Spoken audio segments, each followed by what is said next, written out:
Jokowi berhasil kuasai 100% tambang yang dulu dikuasai asing selama bertahun-tahun. Presiden Joko Widodo geram dengan sebutan pemerintahan teks asing yang semakin sering muncul di tahun politik. Di hadapan para ulama dalam acara pembukaan kader Majelis Ulama Indonesia MUI, Jokowi menangkis julukan itu dengan membuktikan banyaknya tambang perusahaan asing yang kini direbut oleh Republik Indonesia. Jokowi membeberkan sederet bukti, utamanya di sektor sumber daya alam mineral dan migas, yang bisa dicatat sebagai prestasi. Di antaranya adalah peralihan Blok Mahakam dari Total ke Pertamina, akuisisi 51% saham PT Freeport Indonesia, dan Pertamina yang berhasil kalahkan Chevron untuk merebut Blok Rokan. Bagaimana antek asing? Yang namanya Blok Mahakam yang dulu dimiliki Perancis dan Jepang 100% sekarang kita berikan ke Pertamina.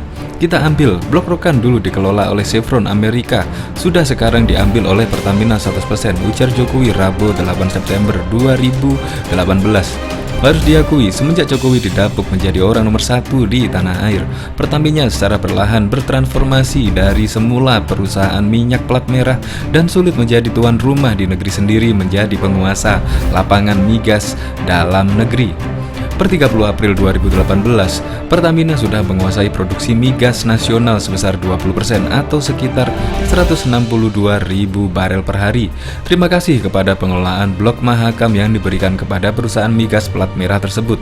Pada awalnya, Blok Mahakam dioperasikan oleh Total Perancis dan Impact Jepang. Sebagai informasi, sebelum menguasai Blok Mahakam, Pertamina hanya menguasai sekitar 15% produksi migas dalam negeri, mengandalkan lapangan-lapangan yang dikelola Pertamina EP dan Pertamina Hulu Energi PHE dan Badan Operasi Bersama BOB, PT Bumi Siak Pusako Pertamina Hulu. Meski sudah menguasai Mahakam, ternyata produksi Pertamina masih ada di bawah dua raksasa asing, yakni Chevron dan ExxonMobil. Chevron melalui anak usahanya Chevron Pacific Indonesia (CPI) menancapkan bukunya di Blok Rokan dan membukukan produksi minyak hingga 212 barel per hari dalam 30 April 2018 atau menguasai 27,3% dari minyak nasional. Sementara ExxonMobil bercokol di Blok Cepu melalui anak perusahaan Mobil Cepu Ltd dan mencatatkan produksi sebesar 208 barel per hari di periode yang sama. Apabila dijumlah, kedua perusahaan asal Amerika Serikat itu menguasai 54 produksi minyak mentah Indonesia. Ibaratnya di istilah korporasi, negeri Paman Sam adalah pemegang saham mayoritas di lapangan minyak mentah nasional. Namun pemerintah Jokowi dengan cepat mengakselerasi kontribusi Pertamina. Penguasaan migas sebesar 20% dengan cepat didongkrak nyaris 2 kali lipat ke angka 36%. Dengan cara apa?